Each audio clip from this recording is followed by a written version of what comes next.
It's Sports Desk. This week I continued my outdoors travel for a summer series called In Your Backyard, driving 4.5 hours to Whitney, California for the hardest hike of my life.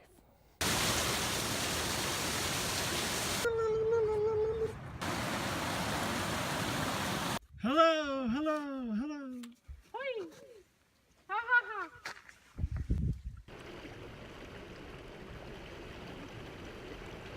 All right, so week one was a lot of fun. Week two, a little bit of a challenge, hiking to the top of Mount Whitney. It's the highest peak in the contiguous United States, more than 14,500 feet. Right now, it's about 3:50 in the morning and I'm at the base of the trailhead.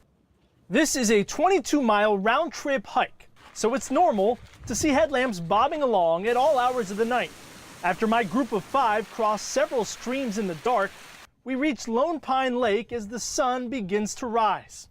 This is 2.8 miles in and the highest you can go without a permit. To enter the Whitney zone, you must apply for a permit back in February or March because this is the most frequently climbed trail in the Sierra Nevadas. The next 3.5 miles are simply beautiful. Everyone's chugging along at an elevation of 10 or 11,000 feet, but this day has hardly begun. Just past 6 miles from the parking lot, we're at trail camp.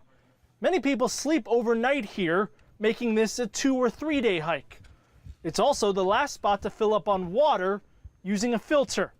You'll need about 3 liters, and it's quickly evident why. 97 switchbacks await, and it'll feel like 500. Here in late June, there is snow, and it's a little hairy at the crest. But the view isn't bad, especially on the backside of the mountain looking to the west. Only 1.9 miles to go now as we enter Sequoia National Park.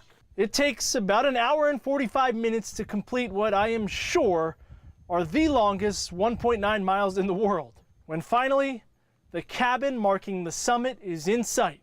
I've never been so happy, and like many others, so ready to fall asleep atop a comfy rock. It took 8.5 hours to get here, and it will be 8.5 more before our group is back at the car. It was not a fun day. I will not rush to day hike Mount Whitney again anytime soon, but it was a life experience.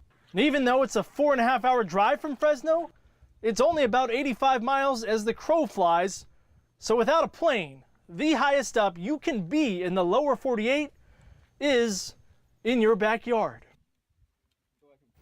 Which explains the tan on your face. There's also a thing called altitude sickness. Yes. Which I had. Pretty nauseous, throbbing headache.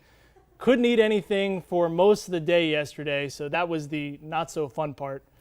And I didn't have the energy to put sunscreen on my face. Hey, now you know what some pregnant women feel like. We'll be right back.